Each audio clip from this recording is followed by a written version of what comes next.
Hey guys, I'm Chad Hoover. Welcome to today's video where we're going to talk about Kayak Convergence. Fish on! That's a toad, brother.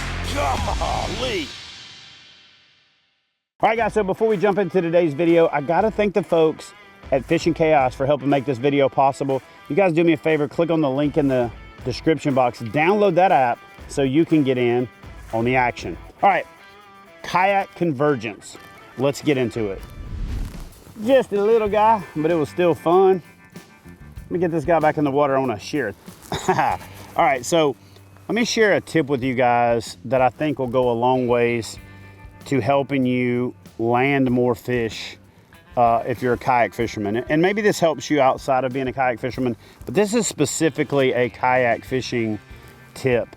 A lot like pro athletes or boxers or fighters or whatever, look at a lot of tape to figure out how to make their game better or how to size up their opponent. I've had the ability to do that this season.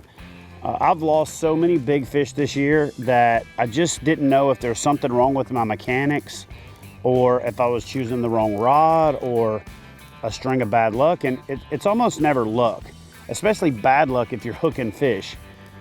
So here's what I've come up with, and this is a lesson that I didn't need to learn again, but after spending less time on the boat last year than I had in probably the previous 10 or 15 years, my mechanics were off, okay? And also, so was my instinct. And I guess what I mean by that is, instinctually, I did a lot of things that I didn't know I was doing, and then when I wasn't doing them anymore, it caused me problems. So let me elaborate on that. It's a concept I call Kayak Convergence. When you set the hook on a fish, unlike in a bigger boat, you're converging with the fish.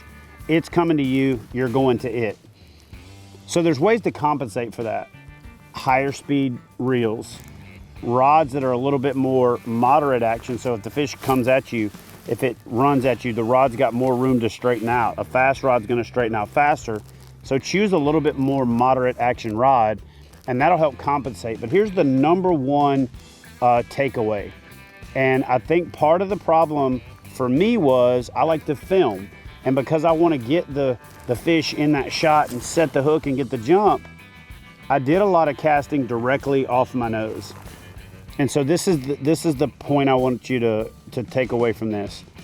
The biggest problem in landing fish after the hook set, and I had it happen a couple times today, is you set the hook, and if you're in line with the boat, that's when the boat's most efficient.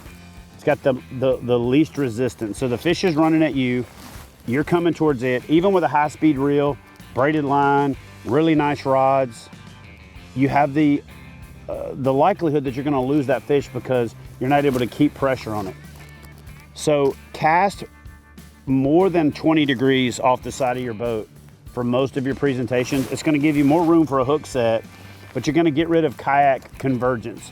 You're gonna get rid of that tendency for the boat and the fish to come together.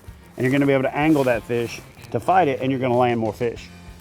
There's ways to compensate for it with, if you have a power pole micro, put down 1.5 feet, 2 foot of power pole that's gonna create a little drag. If you have a anchor wizard and you have an anchor ball, drop it down 1 foot.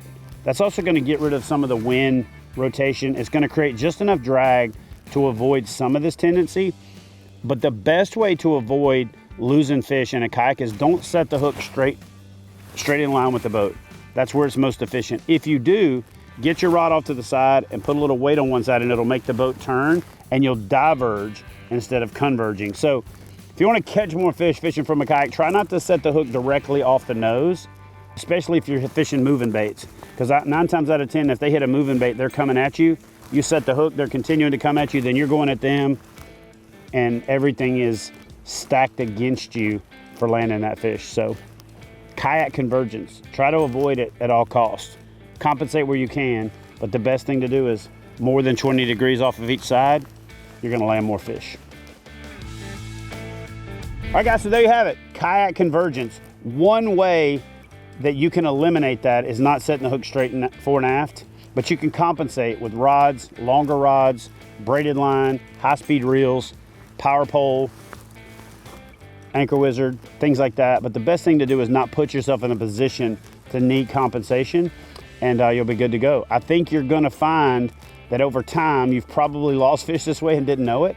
And this is not something that's isolated to brand new kayak anglers. It's new kayak anglers, intermediate kayak anglers, advanced anglers, even old salts like me that have been doing it forever and should know better. Avoid kayak convergence by giving yourself a little bit of offset and you'll land more fish. Hope you liked this video. If you did, smash that thumbs up, leave a comment in the comment section, and I'll see y'all in the next video. Well, you'll see me in the next video. I don't know why I always say that, because I don't actually see you, but you know what I'm saying. And by the way, guys, if you want to win something cool, I'm going to do a subscriber secret prize package by commenting in the comment section below. What's the name of the song that I sang at the end of the Top Water Action video? Name and artist. Yeah. And don't put Mumble Song Chad Hoover. That's not the correct answer. Yeah. All right, cool.